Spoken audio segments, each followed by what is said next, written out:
Hello दोस्तों, welcome back to my channel. अगर आपने अभी तक मेरे चैनल को सब्सक्राइब नहीं किया है तो जल्दी से मेरे चैनल को सब्सक्राइब कर दें। एपिसोड 25 की शुरुआत में नियानी शाओनिंग से कहती है कि तुम्हें क्यों लगता है कि मैं मिस्टर शिया से तुम्हारी मुलाकात करवा सकती हूँ। शाओनिंग कहती है कि मैं खुद भी श्योर नहीं हूँ, लेकिन मेरे पास दूसरा और कोई ऑप्शन नहीं है, इसलिए मैं आपसे मदद मांग रही हूँ। नियानी शाओनिंग से कहती है कि मुझे माफ करना, इस मामले में मैं तुम्हारी मदद नहीं कर सकती। ये कहकर नियानी यहाँ से जाने लगती है तो शाओनिंग कहती है कि मैं जानती हूँ कि कुछ चीजें दूसरों के लिए मुश्किल होती है, लेकिन अगर ये बहुत जरूरी नहीं होता तो मैं कभी भी आपके पास नहीं आती। नैनी कहती कि क्या तुम मुझे धमका रही हो। शाओनिंग कहती कि नहीं, मैं तो सिर्फ आपसे ये फेवर लेने के लिए आई हूँ। नैनी कहती कि मैं नहीं जानती कि तुम्हें मेरे और मिस्टर शिया के रिलेशनशिप के बारे में क्या मालूम हुआ है, लेकिन फिर भी मैं तुम्हें हमारे रिलेशनशिप का फायदा नहीं उठाने दूंगी। ये कहकर नैनी यहाँ से चली जाती है। दूसरी तरफ यूहेंग सॉफेंग से ये डिस्कस कर रहा होता है कि अब मिस्टर शिया से मिलने के लिए यूहेंग को खुद यूएस जाना पड़ेगा। यूहेंग अब शाओनिंग को मैसेज करके बताता है कि मैं आज रात की फ्लाइट से मिस्टर शिया से मिलने के लिए यूएस जा रहा हूँ, तुम कहाँ पर हो। शाओनिंग अभी भी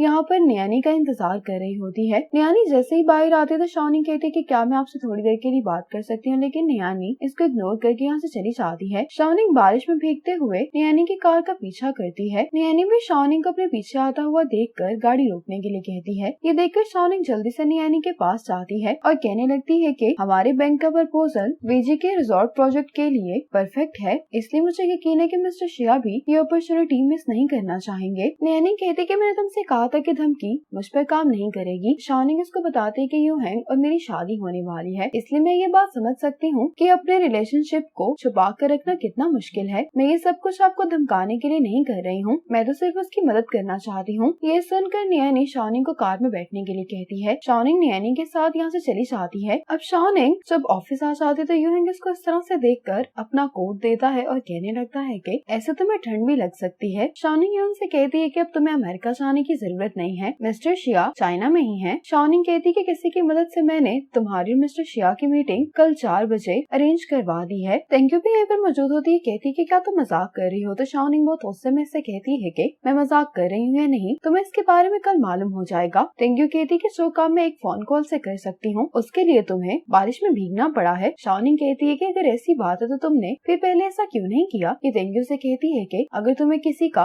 राज मालूम हो गया तो इसका ये मतलब नहीं है कि तुम दूसरों को धमकाना शुरू कर दो। यूहेंग भी तेंग्यू को गुस्से से देख रहा होता है तो ये यहाँ से चली जाती है। अब यूहेंग शाओनिंग के लिए सूप लेकर आता है। ये शाओनिंग से कहता है कि लीडर के तौर पर तो मुझे तुम्हारा थैंक्स करना चाहिए, लेकिन बॉयफ्रेंड के तौर पर मैं उम्मीद करता हूँ कि अगली बार तुम मुझे बताए बगैर ऐसा कुछ भी नहीं करोगी। शाओनिंग कहती है कि मुझे तुम्हारी फिक्र थी, इसीलिए मैं जो कर सकती थी वो मैंने तुम्हारे लिए करने की कोशिश की है। शाओनिंग कहती है कि तेंग्यू को हम दोनों के रिलेशनशिप के बारे में मालूम हो गया है तो क्या वो इसके बारे में सबको बता देगी। यूहेंग कहता है कि तेंग्यू जैसे लोग ऐसा कोई भी काम नहीं करते जिसमें उन्हें कोई फायदा ना हो। अगर तेंग्यू ने अभी तक हमें एक्सपोज नहीं किया है तो इसका मतलब है कि ऐसा करके उससे कोई भी फायदा नहीं होने वाला। शाओनिंग जब सूप पी रही होती तो इसको तेंग्यू की बात याद आती है कि मैं तो यूहेंग की खातिर बैंक छोड़ भी सकती हूँ। शाओनिंग कहने लगती है कि जब ये दिन आएगा तो उस दिन मैं और यूहेंग क्या फैसला करेंगे। आज नियानी मिस्टर शिया से यूहेंग को इंट्रोड्यूस करवाती है। नियानी शाओनिंग से कहती है कि यहाँ पर एक टेम्पल है, क्या तुम मुझे विजिट करवा सकती है। तो शाओनिंग कहती है कि हाँ जरूर। शाओनिंग और नियानी के यहाँ से जाने के बाद मिस्टर शिया यूहेंग से बात करने के लिए बैठ जाते हैं। शाओनिंग नियानी को लेकर टेम्पल आ जाती है। शाओनिंग देखती है कि नियानी वही ज़ोडिक साइन यहाँ पर रख रही होती है। शाओनिंग को याद आता है कि ये ज़ोडिक साइन तो एक बच्चे की पहली सालगिरह के रिचुअल के तौर पर इस्तेमाल किया जाता है। नियानी से बाहर आते तो शाओनिंग नियानी को थैंक्स बोलती है। नियानी शाओनिंग से कहती है कि जब तुमने मुझे बताया कि काम की वजह से तुम दोनों भी सीक्रेट रिलेशनशिप में हो तो मुझे अपनी और मिस्टर शिया की मुश्किलात याद आ गई, इसी वजह से मैं तुम्हारी मदद करने के लिए तैयार हुई थी। शाओनिंग कहती है कि मुझे यकीन है कि आपको वो जरूर मिलेगा जो आप चाहती हैं। दूसरी तरफ मिस्टर शिया यूहेंग का प्रपोजल सुनने के बाद इनके साथ काम करने के लिए तैयार हो जाते हैं। इसी प्रोजेक्ट की वजह से हेड ऑफिस से मिस्टर जाओ यूहेंग से मिलने के लिए आते हैं। मिस्टर जाओ यूहेंग की बहुत तारीफ कर रहे होते तो यूहेंग कहता है कि मुझे ये कामयाबी अपनी टीम की वजह से मिली है। तो मिस्टर जाओ कहते हैं कि उस न्यू कमर का नाम क्या है। यूहेंग कहता है कि शाओनिंग। सिस्टर सिंह जाफिंग से कह रही होती है कि उठ जाओ, काम पर जाने का वक्त हो गया है। इतने में सिस्टर सिंह की नजर अपनी तस्वीर पर पड़ती है। सिस्टर सिंह की तस्वीर देखते हुए जाफिंग से कहती है कि तुम्हें ये पिक्चर फ्रेम में लगाने की परमिशन किसने दी है। जाफिंग कहता है कि क्या मैं अपनी गर्लफ्रेंड की पिक्चर फ्रेम नहीं करवा सकता। जाफिंग सिस्टर सिंह के पास आकर कहने लगता है कि जब तुम यहाँ पर ऑफिशियली मूव कर जाओगे तो मैं इस टेबल को तुम्हारे लिए ड्रेसिंग टेबल में बदल दूंगा। सिस्टर सिंह कहती है कि तुम कुछ ज्यादा ही आगे का नहीं सोच रहे। जाफिंग कहते हैं कि क्या मुझे इसकी इजाजत नहीं है। ये कहते हुए सिस्टर सिंह को किस कर रहा होता है। इतने में सिस्टर सिंह जब टाइम देखती हैं तो इनको रियलाइज होता है कि ये दोनों काम के लिए लेट हो गए हैं। अब जाफेंग और सिस्टर चिंग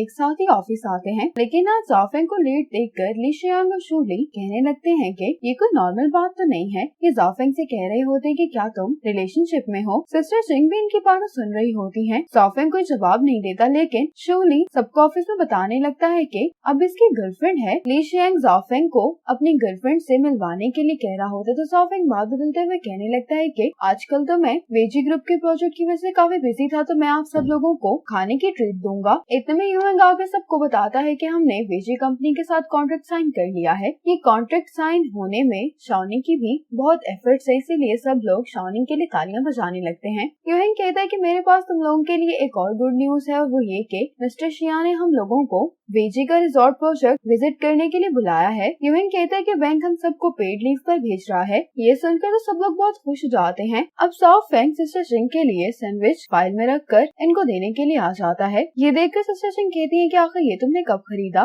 जाफेंग कहता है कि यहाँ पर आने से पहले अब शाओनिंग वेई के साथ शॉपिंग मॉल आ जाती है। वेई कहती है कि तुम तो अपने पैसे खर्च करने के बजाय सेव करती हो, तो आज तुम्हें शॉपिंग का ख्याल कैसे आ गया है। शाओनिंग कहती है कि यूहेंग अपनी जॉब की वजह से बहुत सारे लोगों से मिलता है, तो उसके पास एक अच्छी वॉच तो होनी चाहिए। यूहेंग को ये प्रोजेक्ट मिल गया है, इसीलिए मैं उसको वॉच गिफ्ट में देना चाहती हूँ। शाओनिंग वेई से कहती है कि वैसे भी कुछ दिनों में मेरी बर्थडे आने वाली है, यूहेंग मुझे भी तो कोई गिफ्ट देगा, तो मैं उसको जल्दी से ये वॉच अपने गिफ्ट के बदले में दे दूंगी। वेई शाओनिंग को परेशान होते हुए बता रही होती है कि अब मैंने फैसला किया है कि मैं अपने डैड के पैसे इस्तेमाल नहीं करूंगी और अपनी सैलरी पर ही सरवाइव करने की कोशिश करूंगी। इतने में शाओनिंग की नजर मिस्टर शिंग और याओ पर पड़ती है। वे भी हैरान होते हुए कहती है कि ये दोनों रिलेशनशिप में हैं, लेकिन शाओनिंग इसको कहती है कि तुम उनकी तरफ मत देखो। अब यूहिंग और शाओनिंग घर पर जब सामान पैक कर रहे होते तो यूहिंग कहता है कि मुझे बहुत बुरा लग रहा है कि हम दोनों तुम्हारी बर्थडे अकेले नहीं सेलिब्रेट कर सकते। शाओनिंग यूहिंग से पूछती है कि तुमने मेरे लिए गिफ्ट में क्या खरीदा है। यूहिंग कहता है कि ये एक राज है। शाओनिंग कहती है कि तुम्हें क्या लगता है कि हमारे कोलीग्स को मेरी बर्थडे के बारे में मालूम होगा? क्या उन्होंने मेरे लिए कोई सरप्राइज प्रिपेयर किया होगा? यूहिंग कहता है कि मुझे कैसे मालूम हो सकता है। शाओनिंग कहती है कि मुझे लगता है कि मैं अपना कंडीशनर लाना भूल गई हूँ। तो यूहिंग कहता है कि तुम यहीं पर रुको, मैं तुम्हारे लिए लेकर आता हूँ। यूहिंग के साथ ही शाओनिंग जल्दी से यूहिंग का गिफ्ट अपने बैग में रख लेती है। अब ये सब लोग बस में गाना गाते हुए जा रहे होते, तो शाओनिंग यूहिंग को मैसेज करके कहती है कि हम इतने टाइम बाद फन कर रहे हैं, तो तुम हमें ज्वाइन क्यों नहीं करते।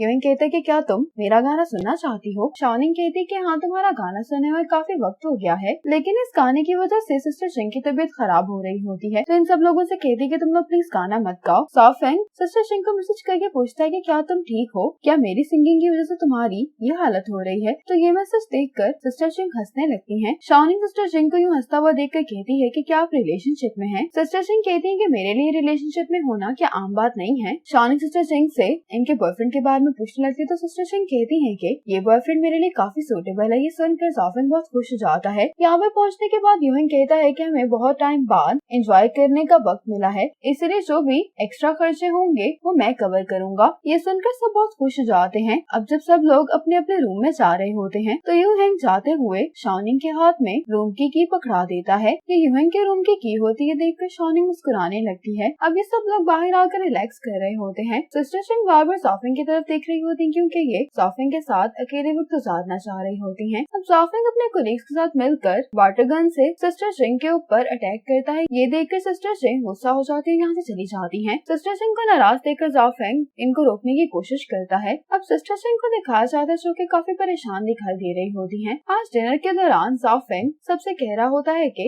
आज हम सब लोग किसी की बर्थडे भी मनाने वाले हैं। जाफेंग कहता है कि ये बर्थडे और किसी की नहीं बल्कि शाओनिंग की है। ये सुनते ही सब लोग शाओनिंग के लिए तालियां बजाने लगते हैं। जाफेंग शाओनिंग से कहता है कि तुम आकर हमसे कुछ कहना चाहोगी। शाओनिंग अपने सभी कोलीग्स को थैंक्स बोलती है कि आप लोगों ने मेरे लिए ये सरप्राइज अरेंज किया। शाओनिंग कहने लगती है कि मुझे बहुत खुशी है कि आप सब लोग मेरे कोलीग्स हैं, क्योंकि जब से मैंने इस डिपार्टमेंट को ज्वाइन किया है तो आप सब लोगों ने मेरी बहुत मदद की है। शाओनिंग तेंग्यू को भी थैंक्स बोलती है कि इसके डिपार्टमेंट में आने की वजह से मुझे रियलाइज हुआ कि मुझे और भी ज्यादा मेहनत करनी चाहिए। शाओनिंग अब यूहिंग को भी थैंक्स कहती है कि तुमने मुझे बहुत इनकरेज किया है, तुम्हारी इंकरेजमेंट की वजह से मैं इतना ग्रो कर पाई हूँ। यूहिंग का शाओनिंग के लिए बहुत खुश दिखाई दे रहा होता है। ये बात तेंग्यू भी नोटिस कर रही होती है। अब ये सब लोग मिलकर शाओनिंग को हैप्पी बर्थडे बोलते हैं। अब शाओनिंग जल्दी से यूहिंग के पास आकर बैठ जाती है। अब तेंग्यू कहने लगती है कि आज शाओनिंग के बर्थडे के मौका पर मैं आप सब लोगों से एक बात शेयर करना चाहती हूँ। युएंग और शाओनिंग परेशान हो रहे होते हैं कि कहीं ये इनके रिलेशनशिप के बारे में तो नहीं बताने वाली। सिस्टर जिंग भी ये देखकर परेशान दिखाई दे रही होती है, लेकिन तेंग्यू कहती है कि मैं एक गाना गाना चाहती हूँ। तेंग्यू युएंग को देखते हुए गाना गाने लगती है। साओफिंग सिस्टर जिंग से कहता है कि ऊपर से आकर मैं भी तुम्हारे लिए गाना गाऊंगा। शूली निशिंग से कह रहा होता है कि बर्थडे पार्टी अब एक कन्फेशन इवेंट बन गया है। तेंग्यू की वजह से शाओनिंग का मूड काफी खराब हो गया होता है। अब युएंग को शाओनिंग के हाई स्कूल का ट्रिप दिखाया जाता है। टीचर आकर अनाउंस करती है कि हम लोगों को अपनी बस दूसरी क्लास के स्टूडेंट्स के साथ भी शेयर करनी होगी। इतने में ही बस में युएंग आ जाता है। युएंग शाओनिंग के साथ वाली सीट पर बैठने वाला होता है कि इतने में एक स्टूडेंट जल्दी से आकर इस सीट पर बैठ जाता है। इसी वजह से युएंग को पीछे बैठना पड़ता है। युएंग ये देख रहा होता है कि शाओनिंग अपनी साथ वाली स्टूडेंट से स्नैक भी शेयर कर रही है। इसी मोमेंट पर एपिसोड 25 खत्म हो जाती है।